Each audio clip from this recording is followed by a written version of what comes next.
Acompáñenme a Génesis 31, 21. Génesis 31, 21. Dice: Jacob se escapó con todo lo que tenía.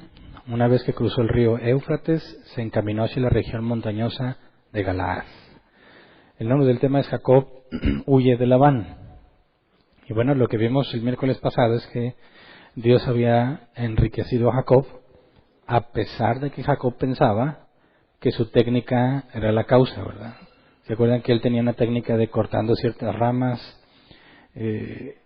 Las usaba para ponerlas frente a los animales cuando se apareaban y obtenía animales manchados, moteados, rayados o corderos negros, que son los que le pertenecían a él.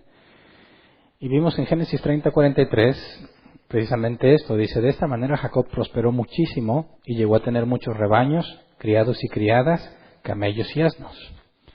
Entonces, prosperó muchísimo, ¿verdad? A pesar de la ignorancia de Jacob. Pero hoy vamos a darnos cuenta de que nuestra afirmación de que Dios lo bendijo a pesar de su ignorancia es cierta, porque Dios mismo le dice esto a Jacob, ¿verdad? Pero después de esta riqueza y de este periodo en el que él está prosperando, vamos a ver que tal como sucedió con Abraham y con Isaac, con los filisteos, que cuando Dios empezó a preparar a prosperar a Abraham, los filisteos empezaron a tenerle envidia, ¿verdad? Cuando Dios empezó a prosperar a Isaac, pasó lo mismo con los filisteos. Y ahora vamos a ver que mientras Dios prospera a Jacob, ahora tiene problemas Jacob con los hijos de Labán debido a su riqueza.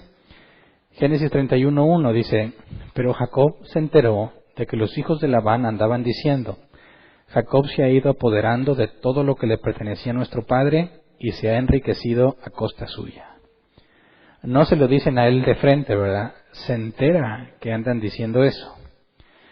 Donde dice que Jacob se ha ido apoderando de todo lo que le pertenecía a nuestro padre, bueno, sabemos que eso es mentira, ¿verdad? Sabemos que Labán, cuando hizo el trato con Jacob, de que los animales manchados, moteados, rayados y cabritos negros eran de él, lo que hizo antes de empezar es que separó a los que eran así y se los dio a sus hijos, ¿verdad? Recordemos en Génesis 30, 35, 36. Dice: ese mismo día Labán apartó todos los chivos rayados y moteados, todas las cabras manchadas y moteadas, todas las que tenían alguna mancha blanca y todos los corderos negros, y los puso al cuidado de sus hijos. Después de eso puso una distancia de 3 días de viaje entre él y Jacob. Mientras tanto Jacob seguía cuidando las otras ovejas de Labán. Entonces, estos hijos que tenían aparte esos animales a 3 días de distancia para asegurarse que Jacob no los usara para obtener los animales que él quería, a estos les consta que Jacob no le ha robado nada, y son estos los que dicen que Jacob se ha encargado de quitarle lo que le pertenece a su padre, ¿verdad? Lo están acusando de algo injusto. No es cierto que Jacob está robando. Es cierto que no era del todo honesto, ¿verdad? Porque él estaba usando su técnica que pensaba que funcionaba. Entonces, aunque Jacob no hizo del todo, o sea, lo que hizo no era del todo correcto, no era justa la acusación que le hacen, ¿verdad? Y luego dice: se ha enriquecido a costa suya, ¿verdad? Esto es totalmente contrario a lo que Labán había dicho, ¿verdad? Los hijos de Labán dicen: Jacob se ha enriquecido debido a Labán, ¿verdad? A costa suya. Pero recordemos que en Génesis 30:27 Labán dice lo opuesto. Dice: pero Labán le contestó: por favor, quédate. He sabido por adivinación que gracias a ti el Señor me ha bendecido. Entonces, era al revés, ¿verdad? Labán decía que estaba enriquecido por Jacob.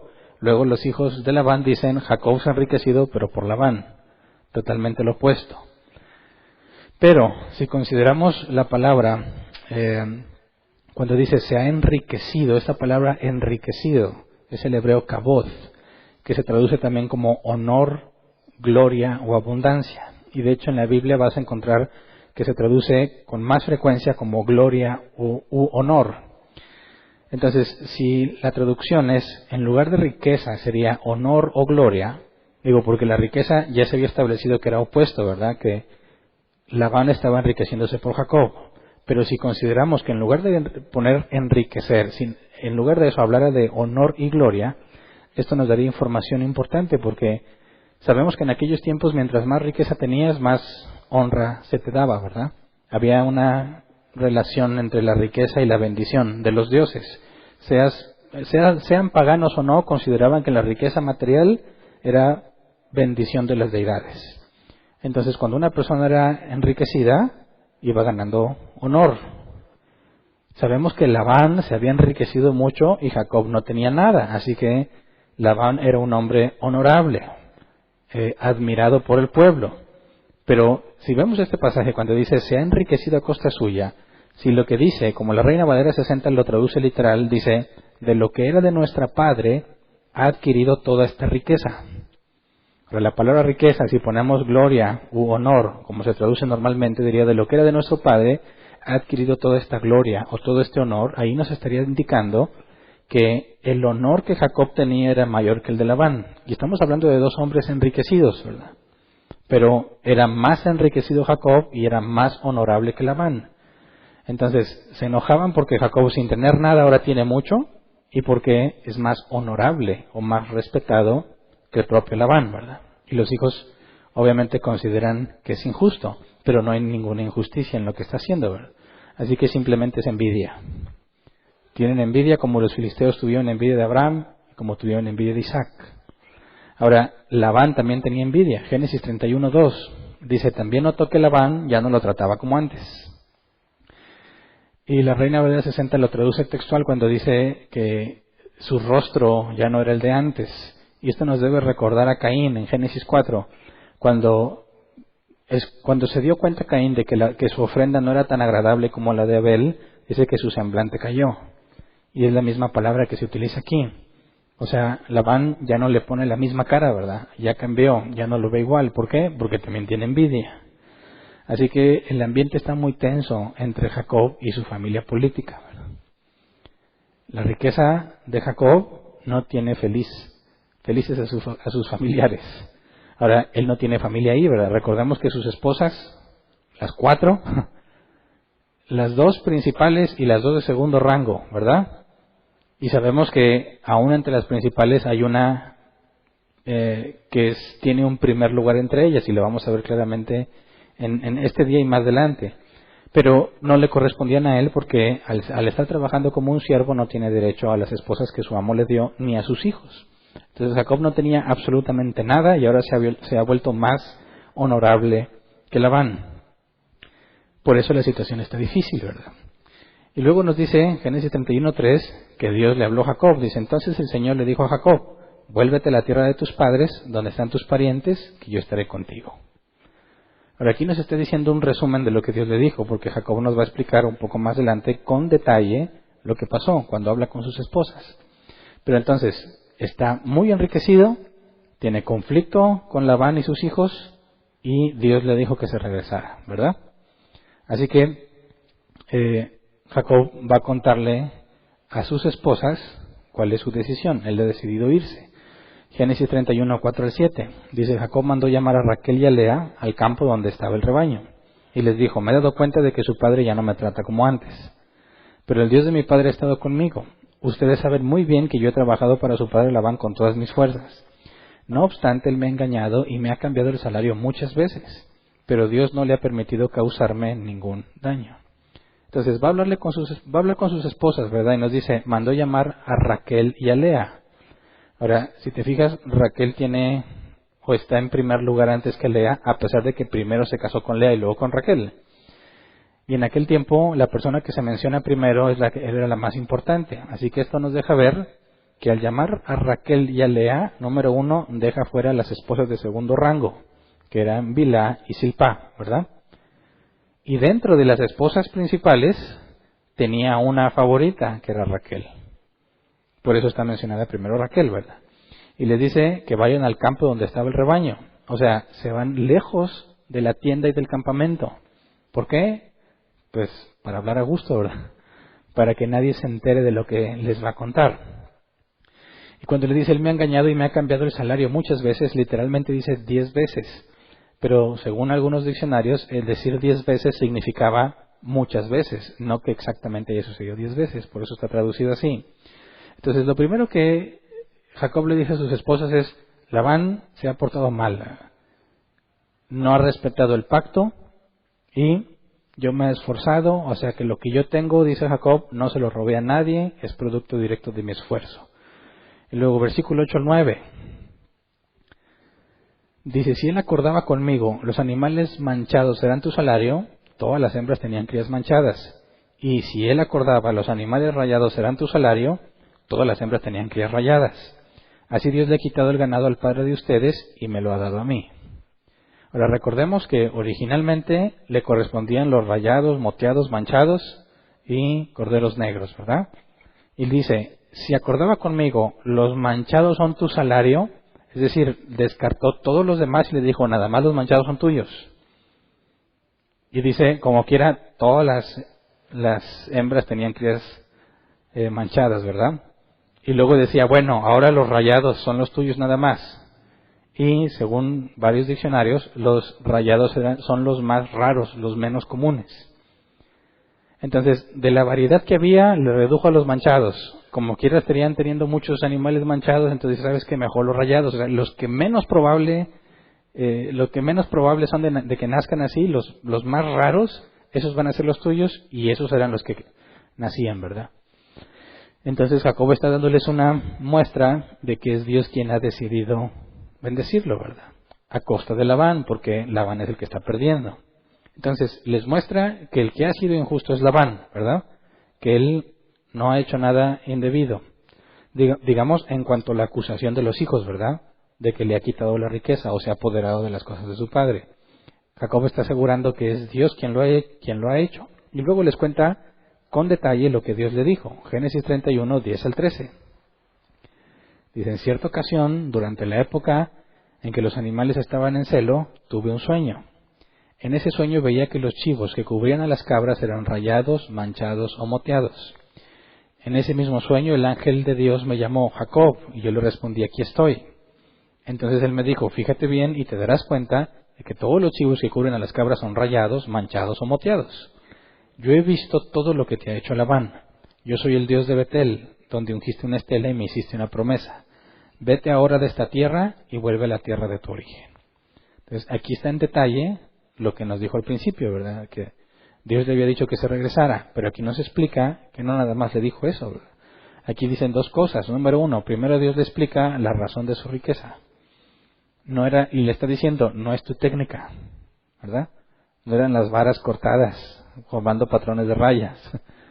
Dice, yo he visto todo lo que te ha hecho Labán. Entonces, le deja claro, no fuiste tú, no fue tu técnica. Te dijo Dios, soy yo, ¿verdad? Y dice que es el ángel de Dios quien lo llamó. Ahora, ¿este es un ángel normal o no? No puede ser un ángel normal, porque dice el versículo 13 que el ángel dice, yo soy el Dios de Betel. Y le está diciendo, ¿se acuerdan de lo que vimos que Jacob vio cuando iba saliendo de casa de sus padres, que se encaminaba hacia Padán Aram? Se presentó Dios, ¿verdad? Y habló con él. Y él por eso hizo esta estela, porque Dios le dijo que iba a estar con él, que le iba a proteger, que la promesa de Abraham era suya. Entonces, cuando este ángel del Señor se presenta, le dice, yo soy ese que tuviste antes, ¿verdad? Entonces, Jacob vio, aunque es un sueño, vio una teofanía. No era un ángel en el sentido de lo que vemos en Apocalipsis, ángeles ministradores o que están al servicio de Dios, no, sino era una manifestación de Dios mismo. Entonces, le dice, vete ahora de esta tierra y vuelve a la tierra de tu origen. Recordemos que es heredero de la tierra, ¿verdad? Pero hay un problema, ahí está su hermano Esaú, que había jurado matarlo. Entonces, tiene una decisión medio complicada, ¿verdad? Número uno, la situación ya está muy difícil con Labán. Dios le dijo que regresara y allá está Esaú. Pero le dijo, dice, vete ahora de esta tierra y vuelve a la tierra de tu origen. Pero antes le recuerda que él es el mismo que se le apareció en Betel y que había dicho que lo iba a proteger, ¿verdad? Entonces, la situación de regresar con Esaú no debería preocuparle, aunque vamos a ver que sí le preocupa. No debería preocuparle porque Dios ya había dicho que lo iba a proteger, ¿verdad? Entonces, ante esta instrucción, y ya que le cuenta la situación a sus esposas, a Raquel y a Lea, le dice, mira cómo ha sido Labán, mira lo que Dios nos ha dado y mira lo que Dios me dijo. ¿Qué hacemos? ¿Nos vamos? ¿Por qué tenía que preguntarles a ellas? ¿Porque era muy considerado y quería su opinión? ¿O porque el irse implicaba que tenía que ser escondidas? Porque ellas no son libres para irse. Porque no son, digamos, propiedad de Jacob, ¿verdad? Siguen siendo propiedad de Labán. Entonces, si Jacob se quiere ir, tiene que convencer a sus esposas de que se vayan junto con él, porque Labán no va a dejar que se vayan, ¿verdad? Entonces, este es un complot para engañar a su padre. Jacob le está diciendo a las dos hermanas, vámonos, sin que Labán se entere. Vamos a escaparnos de aquí.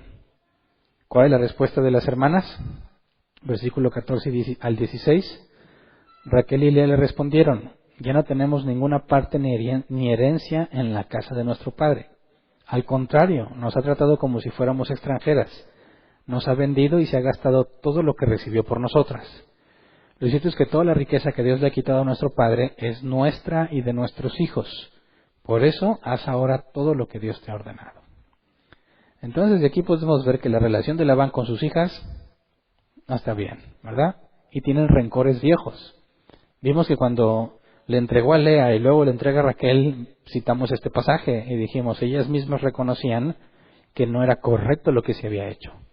Cuando dice, nos ha tratado como si fuéramos extranjeras, nos ha vendido, ellas se consideraban vendidas a Jacob por 7 años de trabajo, que fue para Lea, y luego otros 7 años de trabajo para Raquel. Sabíamos que la costumbre en aquel entonces es que se diera una dote por la mujer para que pudiera ser entregada en matrimonio. Pero como Jacob no tenía nada, entonces Labán hace esta venta, por así decirlo, ¿verdad? Que era contraria a las costumbres de aquel entonces. Y sacan esto a luz. Cuando dicen, vámonos, nos rebelamos contra tu padre, le dice Jacob, y ellos dicen, sí, porque nos hizo esto. Ahora, Jacob fue quien se lo propuso, ¿verdad? Y Labán aceptó. Entonces, al momento en que están quejándose de que se les trató como esclavas, pues no nada más era asunto de Labán, ¿verdad?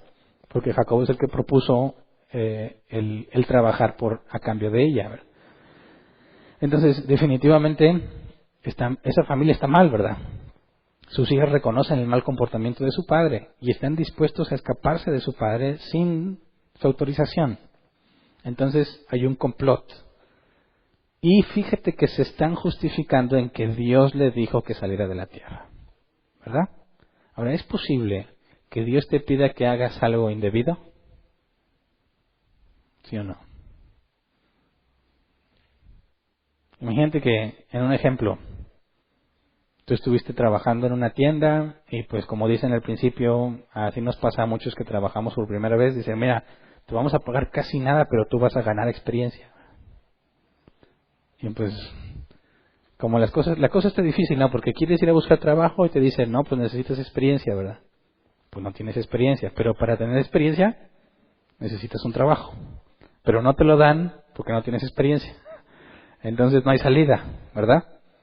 Entonces te dicen, oye, ven a trabajar y haz algo. Mi primer trabajo fue de limpieza, con tal que me dejaran estar cerca de los que trabajaban en la computadora, de los ingenieros que desarrollaban software. Y me pagaban, en aquel tiempo eran 400 cada 2 semanas, ¿verdad? Apenas me alcanzaba para los camiones. Pero iba a ganar experiencia, ¿verdad? Entonces, en este contexto, les está diciendo, vámonos. Y Jacob dice, vamos a huir. Y yo te pongo el ejemplo de que estás trabajando en un lugar donde no te pagan bien.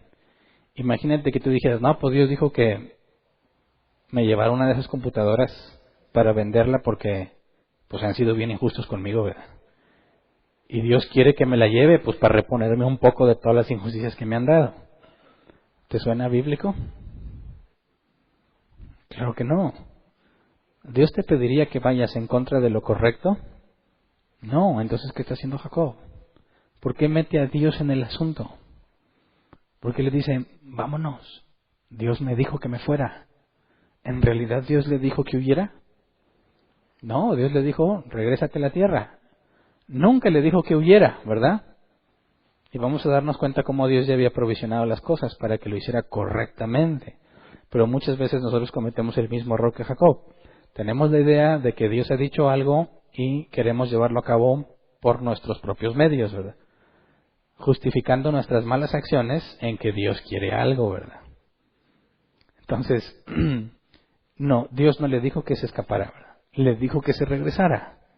Así que, para hacer las cosas correctamente, Jacob tuvo que haber ido con Labán y decir, déjame ir. ¿Te suena familiar eso? ¿Qué hizo Moisés para que el faraón los dejara ir? Dios le dijo, los voy a sacar, ¿y todos huyeron en la noche? No. Moisés fue y le dijo a faraón, déjanos ir porque Dios ha dicho que vayamos a adorarle allá, ¿verdad? Jacob debió haber hecho eso mismo. Jacob debió haber ido con Labán y decir, Dios dice que me regrese a mi tierra. Déjame ir. Tenía que hacerlo de manera correcta, pero Jacob busca el camino fácil.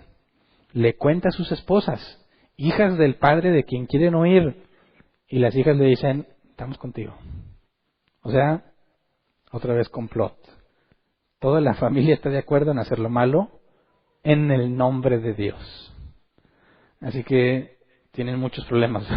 Además de los conflictos entre Lea y Raquel, ninguna conoce a Dios, ni ellas ni él. Entonces, dado que Jacob necesitaba que sus esposas estuvieran de acuerdo para poder huir, y las esposas están de acuerdo, entonces Jacob empieza a prepararse. Génesis 31, 17 al 18. Dice, entonces Jacob se preparó y montó a sus hijos y a sus esposas en los camellos. Puso en marcha todo su ganado, junto con todos los bienes que había acumulado en Padán Aram, y se dirigió hacia la tierra de Canaán, donde vivía su padre Isaac. Ahora recordemos que tenía muchos rebaños, criados y criadas, camellos y asnos, ¿verdad? Imagínate que tienes bastantes animales y bastantes criados y criadas. ¿Qué tanto tiempo se requiere organizarlos a todos para irse? ¿Alguien se ha cambiado de casa? ¿Qué tan grande es la casa de donde estabas? Podríamos decir que podían caber muchísimos animales, ovejas, camellos, asnos, criados y criadas. No, bueno, ¿y qué tanto cachivache tenías en esa casa? O sea, ¿cuánto te tomó moverte? Muchas veces entramos a la casa y decimos, pues no es mucho lo que tengo. Ah, pero trata de mudarte. Y se empieza a acumular, dices, tengo bastantes cosas, ¿verdad? Y muchas de esas ni las usas. Pero imagínate, si es mucho trabajo mudarnos de casa y nuestras casas son chiquitas, ¿cuánto tiempo habrá tomado que Jacob prepare a todo lo que tiene y todos los que tiene para irse? Y sobre todo, ¿cómo le haces para que no se dé cuenta Labán y sus hijos? Aquí nos dicen bien fácil, ¿verdad? Entonces Jacob se preparó y montó a sus hijos y a sus esposas en los camellos, ¿sí? Pero en ese se preparó, tuvo que haber pasado mucho tiempo de planeación, ¿verdad? Ahora, si vas a trasladarte en una zona desértica, ¿cualquier época del año es buena para moverte? No, porque en el camino, ¿con qué vas a alimentar a tanto animal? Necesitas que haya pastos verdes, necesitas cierta época del año donde pueda haber pastos verdes en toda la región para que los animales puedan sobrevivir al viaje, ¿verdad? Entonces, no nos dice exactamente en qué época era. Nos dice que el sueño que tuvo era cuando era la época en que los animales estaban en celo, las hembras estaban en celo. Y poco más adelante vamos a ver que se van cuando Labán estaba esquilando a las ovejas. Ya habíamos visto que las se reproducen en primavera o en otoño, ¿verdad? Y por más que busqué, no encontré cuántos tiempos es de diferencia entre el celo y el momento en que deben esquilarlas. No encontré, pero son varios meses. Entonces, lo que soñó en ese tiempo no es el momento en el que deciden irse, porque las hembras estaban en celo y cuando ellos deciden irse era tiempo de esquilar a las ovejas, lo que nos permite tener una idea de que se tardó varios meses en planear esto. Así que no es nada simple lo que está haciendo, ¿verdad? Son muchas cosas, son muchos animales, son muchas personas las que tenían que mover. Así que tuvo que haber suficiente anticipación. Pero ¿cómo le haces para mover a tanta gente y tantos animales sin que se enteren Labán y sus hijos? ¿Cómo le haces? Digo, sabemos que tenía que haber cierta distancia entre ellos, ¿verdad? Para que no hubiera conflicto entre los pastores de ellos. Jacob estaba cuidando esas ovejas, había a 3 días de distancia los hijos de Labán con otro grupo de ovejas y Labán en otra parte. Entonces, digamos que no necesariamente se veían así, ¿verdad? ¡Ay, ahí anda Jacob! No, ¿verdad? Pero, pues la gente, cualquiera notaría cuando una enorme cantidad de gente se está trasladando, ¿verdad? Sobre todo con los animales. Así que, ¿cómo le haces para irte a escondidas? Bueno, la clave está en el versículo 19, Génesis 31, 19. Dice, mientras Labán estaba ausente esquilando sus ovejas, Raquel aprovechó el momento para robarse los ídolos familiares. Ahora, aquí lo leemos sin mucho contexto, ¿verdad? Mientras Labán estaba ausente esquilando sus ovejas. Cuando yo leía esto hace muchos años decía, pues no sé, se salió allá fuera de su casa, ¿no? Y Raquel le robó los ídolos. Yo me imaginaba que pues que tuvo que caminar cierta distancia, esquilar las ovejas y Raquel se metió a la casa y se llevó los ídolos. Pero si tú checas el contexto histórico, resulta que no es que se saliera ahí cerquita a esquilar a las ovejas, sino que se acostumbraba a hacer un festival que duraba varios días y que normalmente se alejaban de los lugares donde estaban para celebrarlo. Aquí hay varios ejemplos bíblicos. Por ejemplo, vamos a 2 de Samuel 13:32. Estos ejemplos confirman lo que los diccionarios dicen. 2 de Samuel 13:32 dice, pasados 2 años, Absalón convidó a todos los hijos del rey a un banquete en Baal Hazor, cerca de la frontera de Efraín, donde sus hombres estaban esquilando ovejas. Fíjate bien, tuvieron que alejarse de donde se esquilaban las ovejas eran llevadas a algún lugar y se hacía un banquete. Y convidó a todos los hijos del rey, ¿verdad? Que eran muchísimos. Entonces, ¿de qué tamaño te imaginas el banquete? Ahora, 1 de Samuel 25, 4 al 11. Nos da aquí un contexto de no un hijo de rey, ¿verdad? Una persona quizás un poco más humilde. 1 de Samuel 25, 4 al 11 dice, estando David en el desierto, se enteró de que Nabal estaba esquilando sus ovejas. Envió entonces 10 de sus hombres con este encargo, vayan a Carmel para llevarle a Nabal un saludo de mi parte.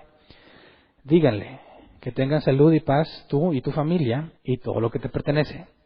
Acabo de escuchar que estás esquilando tus ovejas. Como has de saber, cuando tus pastores estuvieron con nosotros, jamás los molestamos. En todo el tiempo que se quedaron en Carmel, nunca se les quitó nada. Pregúnteles a tus criados y ellos mismos te lo confirmarán. Por tanto, te agradeceré que recibas bien a mis hombres, pues este día hay que celebrarlo. Dales por favor a tus siervos y a tu hijo David lo que tengas a la mano. Cuando los hombres de David llegaron, le dieron a Nabal este mensaje de parte de David y se quedaron esperando. Pero Nabal les contestó, ¿y quién es ese tal David? ¿Quién es el hijo de Esaí?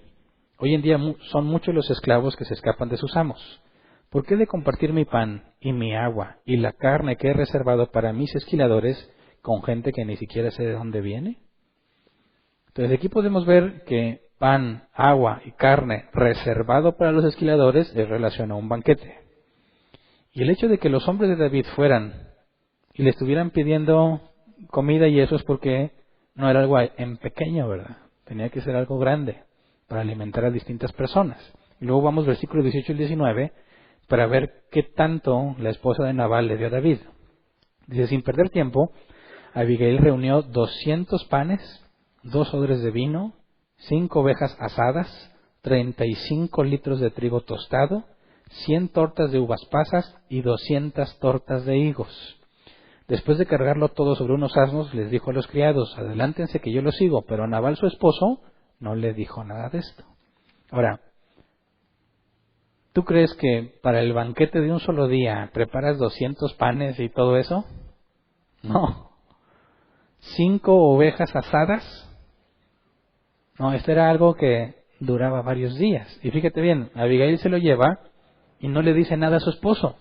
Ahora, ¿no se daría cuenta su esposo de la enorme cantidad de faltante de comida? Si no le dijo nada es porque él no tenía forma de enterarse. Entonces, ¿cuánta comida había? Que si Abigail quita eso, aún Nabal no se da cuenta. Era mucho, muchísimo. Así que duraba varios días. Es como las bodas de rancho, matan a una vaca, ¿verdad? ¿Y cuántos días le dura la carne de la vaca? Pues normalmente lo que dura la boda, que son 4 o 5 días. Y al final todavía reparten, ¿verdad? Para que no se eche a perder. Ahora, 5 ovejas asadas y todo eso, mucha gente y muchos días. Entonces, aquí está el dato importante. Cuando Nabal dice, regresémonos a Génesis 31, 19, mientras Labán estaba ausente, esquilando sus ovejas, ahí hay mucha información encerrada.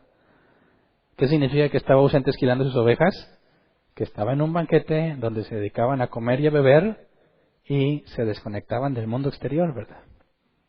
Entonces, ese era el momento propicio para mover a mucha gente sin que se dé cuenta Labán y sus hijos. Ahora, Jacob es pastor, ¿verdad?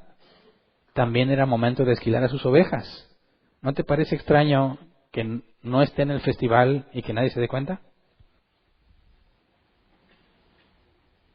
Digo, ¿quién es el hombre más respetable de ahí? El más enriquecido, Jacob. Llega el festival y Jacob no está. ¿No sospecharías? Bueno, pero por eso nos dio información la Biblia de que su relación no es buena. Ni los hijos de Labán ni Labán se llevan bien con Jacob. Así que si Jacob no va, no se van a enojar, ¿verdad? Y dicen, pues sí, que no venga. Ni lo queremos ver. ¿Me explico?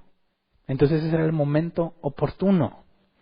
Jacob tuvo que planear con mucha anticipación todo su traslado, esperar a este festival para poder irse sin ser detectado. Pero antes de irse, Raquel aprovechó el momento para robarse los ídolos familiares. Ya habíamos visto que Labán era idólatra, ¿verdad? Ya habíamos visto este pasaje.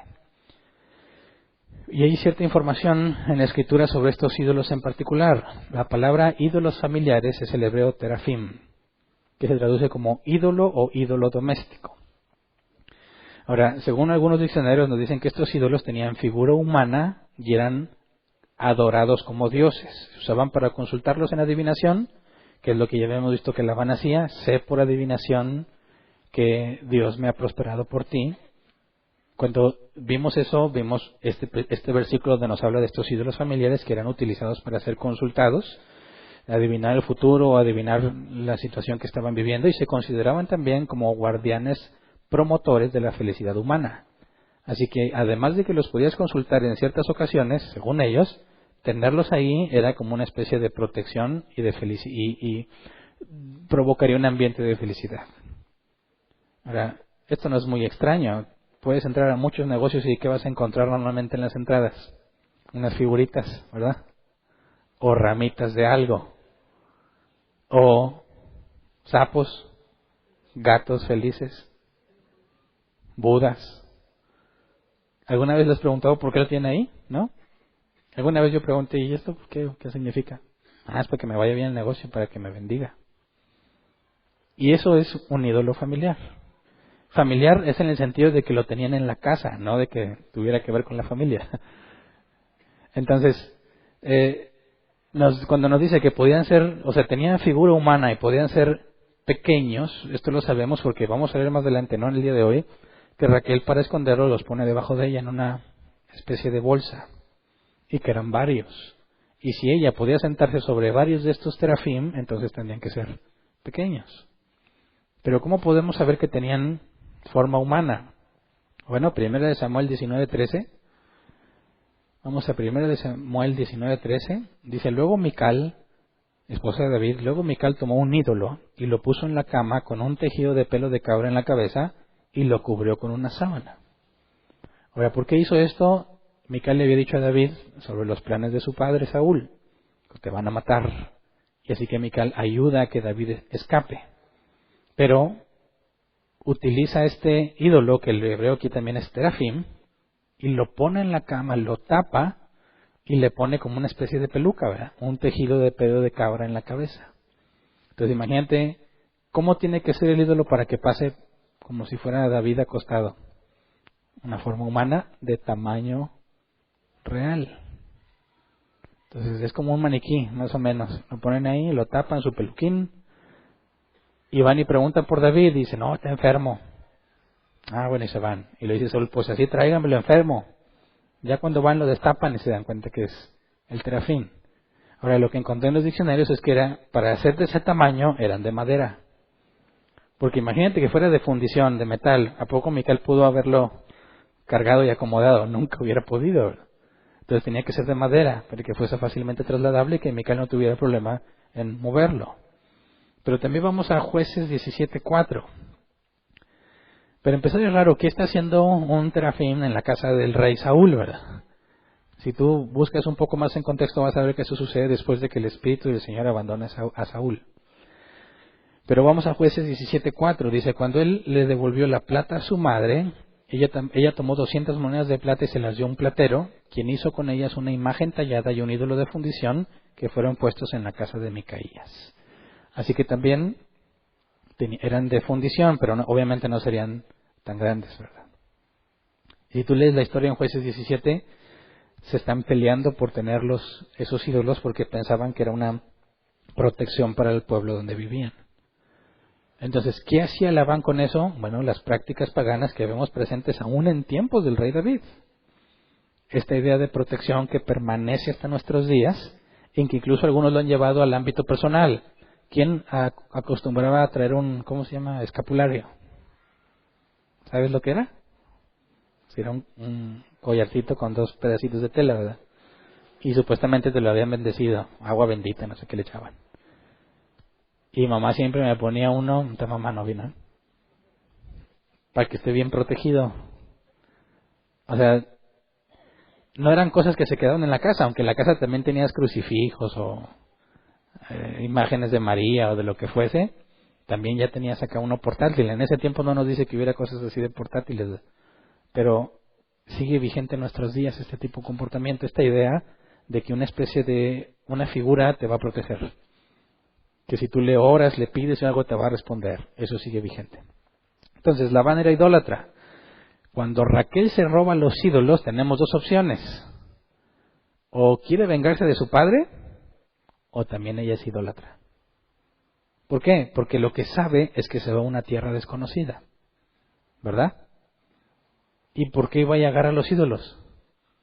Bueno, si no es por vengarse de su padre, pues por ella se quiere ir protegida. Se quiere llevar la protección, dice, oye, pues nos vamos y que ahí Labán se quede sin nada, ¿verdad? Nos vamos bien protegidos nosotros. Hay otra alternativa, que estaba buscando que Labán no pudiera adivinar hacia dónde fueron. Porque se acuerdan que por medio de adivinación supo que Jacob era la causa de su riqueza. Dice, bueno, quizás Raquel le estaba quitando la herramienta a Labán para que no se entere hacia dónde se fueron. Pero bueno, encontré varios comentarios que se inclinan más hacia la idea de que Raquel también era idólatra. ¿Por qué? Porque cuando muere no se nos da referencia a ella ni lo que pasó con ella, ¿verdad? Pero bueno, aquí es importante ver que cuando Dios está bendiciendo a Jacob y nos hicimos la pregunta, ¿por qué lo bendice si está haciendo mal? Y vimos incluso el domingo, bueno, es que Dios te bendice a pesar de ti, ¿verdad? Te bendice porque Él quiere. Y podemos ver que cuando lo enriqueció, aún Raquel, si fuese el caso de que él se lo roba por idolatría para ella sentirse segura, puedes pasar por tu mente y ¿por qué Dios bendice a una idólatra? Bueno, pues porque Él es soberano y bendice a quien Él quiere, ¿verdad? Si Jacob había recibido la promesa y bendeciría a Dios a quienes lo bendijeren, sus esposas están incluidas, ¿verdad? Entonces, lo que hace Raquel va a meter en problemas a Jacob porque Jacob no se entera, pero vamos a Génesis 31, 20 al 21. Dice, fue así como Jacob engañó a Labán, el arameo, y huyó sin decirle nada.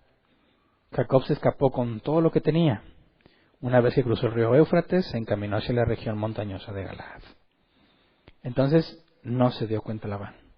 Estaban ellos en el Pori, allá disfrutando, y lo dejaron sin ídolos. Jacob se llevó todo lo que él tenía y no se dieron cuenta. Y supuestamente lo están haciendo porque Dios les dijo que se fueran de esa tierra. Así que estamos acercándonos cada vez al momento en que Jacob se encuentra con Dios. Y Dios le cambia el nombre y entendemos que en ese momento lo hacen hacer de nuevo. Así que lo que está Jacob haciendo ahorita lo hace totalmente en la carne, ¿verdad? Tiene conocimiento de Dios. Sabe que Dios lo ha enriquecido, pero no ha sido renovado. Sigue pensando mundanamente. Trata de obedecer a Dios por medios humanos. No está apegándose a lo justo y recto. Se está haciendo justicia por propia mano. Así que siguen en problemados. Esta familia sigue en problemada. Hasta ahora no hay ningún cambio. Date cuenta cómo el conocimiento de Dios, meramente intelectual, el saber que hay un Dios y que te bendice, no es suficiente para ser considerado un siervo de Dios o un hijo de Dios, ¿verdad? Puede haber personas que son totalmente carnales, humanos naturales, con conocimiento de quién es Dios, ¿verdad? A veces nos sorprendemos, hoy hay personas que conocen la Biblia y la conocen más que muchos cristianos. Ha de ser muy buen cristiano, ¿no? Todo ese conocimiento aún lo comparáramos con los maestros de la ley y los fariseos, que podríamos decir que era el top de aquel tiempo de los que más conocían de la palabra de Dios, y aún así Jesús los llamó hipócritas, sepulcros blanqueados. Entonces, el cristiano no es identificado por el conocimiento bíblico que tiene. Hay personas que recién nacen de nuevo, no entienden nada de la Biblia y son auténticos cristianos, ¿verdad? Y hay personas que saben mucho de Biblia y aún así no son cristianos, no han nacido de nuevo. Por eso hay que entender que son dos cosas. No podrías hablar de un cristiano que ha pasado el tiempo y no sabe nada de Biblia, porque el Espíritu Santo es quien le muestra la verdad, ¿verdad? Quizás dices, es cristiano, tiene evidencia de que es cristiano, pero no sabe nada de Biblia. También hay personas morales, muy morales, que se portan mejor que muchos cristianos y no son nacidos de nuevo. Y dices, bueno, es que sabe mucho, pero su vida no lo refleja. En el mismo caso, tiene que haber una combinación. Al árbol lo conoces por sus frutos, y de la abundancia del corazón habla la boca. ¿Cómo es? ¿Cómo vive? ¿Cómo se porta? ¿Y de qué habla? Porque si tú dices, no, que es cristiano y va a la iglesia y lo que sea, pero checa su lengua, ¿de qué habla? Eso dice mucho de la persona. Nos dice de qué está lleno su corazón. Y acuérdate que el corazón en el hebreo es mente, hombre interior. Por eso, un cristiano lo identificas por cómo se porta y de qué habla. No las separes, porque no hay garantía. Júntalos y entonces puedes tener una buena evidencia. En este caso, Jacob conoce que hay un Dios, pero lo que hace no concuerda. Raquel sabe, dice, vamos a hacer lo que Dios dijo, y vaya a agarrar a los ídolos. Y vamos a ver, si Dios quiere, el próximo miércoles, que aún Labán reconoce que Dios le habla y aún así no cambia. Se requiere mucho más que el conocimiento, se requiere nacer de nuevo. ¿Verdad? Así que bueno, hasta aquí vamos a dejarlo hoy. Si Dios quiere, el próximo miércoles estudiamos la parte que sigue, cuando Labán se da cuenta y sale a perseguir a Jacob y a su familia. Pero por lo pronto podemos ver que Jacob, a pesar de toda la riqueza y toda la bendición que Dios le ha dado, sigue siendo un hombre natural, ¿verdad? Sigue pensando en términos humanos y vamos a ver el cambio drástico que va a sufrir cuando Dios se encuentra con él y cómo Dios lo deja marcado de por vida. Esa es la señal que vamos a ver en ese entonces como un cristiano es identificado, porque es muy interesante la lucha de Jacob con este ángel. Por lo pronto vamos a ponernos de pie y vamos a orar.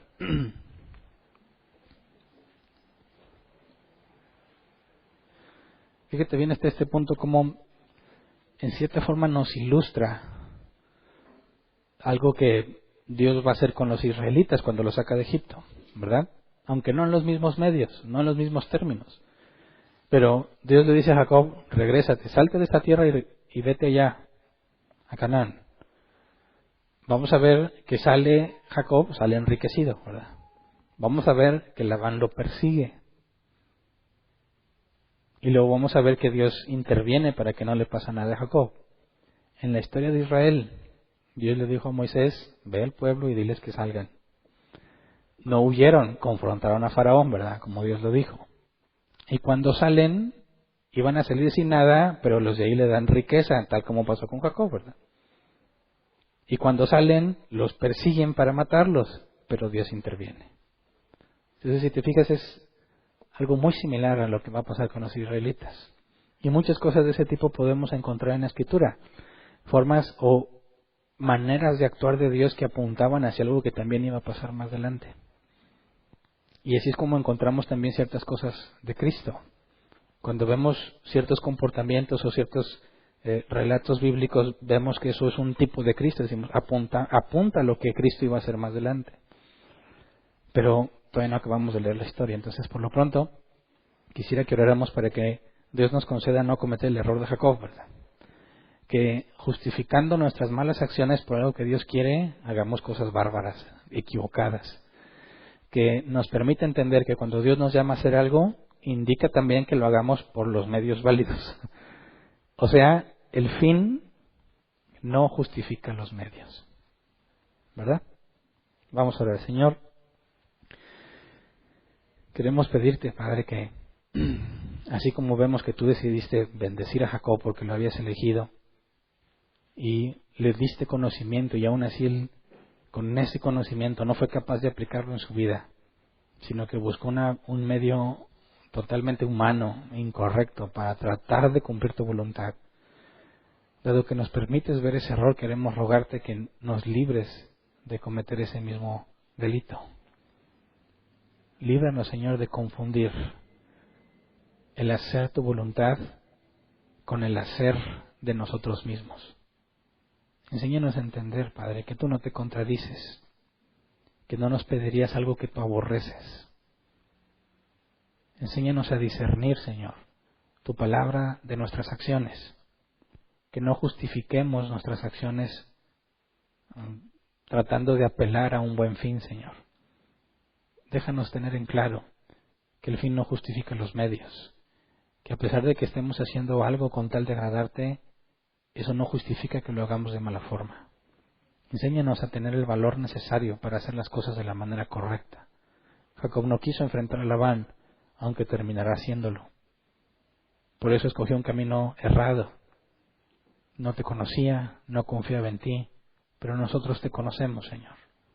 Enséñanos a confiar en ti, a enfrentar las cosas para hacer tu voluntad, no escapar de las cosas.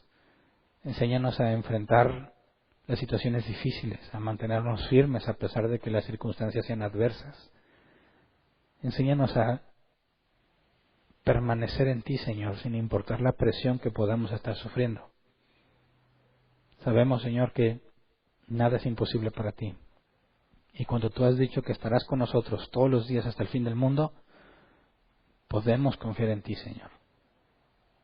En que, aunque tomemos el camino difícil con tal de obedecerte, el camino correcto, que normalmente es el camino más complicado, más tardado, más tedioso, más difícil, que a pesar de eso, Señor, podamos permanecer fieles en ti y seamos considerados como el hombre sabio que edificó su casa sobre la roca, no como el necio que edificó sobre la arena, que aunque terminó rápido, vino la tormenta y destruyó su obra.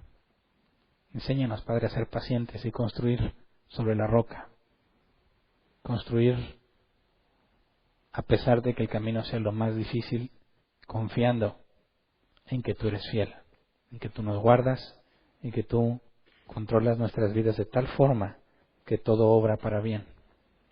Enséñanos, Señor, a confiar en ti en medio de las circunstancias para hacer lo correcto, de manera que no sea vituperado tu nombre por nuestra culpa. Gracias de antemano. Amén. Pueden sentarse. Sección de preguntas. Si tienes una pregunta, levanta tu mano, te llevan el micrófono, tenemos 15 minutos. Si nos queda tiempo, contestamos preguntas en línea. ¿Alguien tiene una pregunta?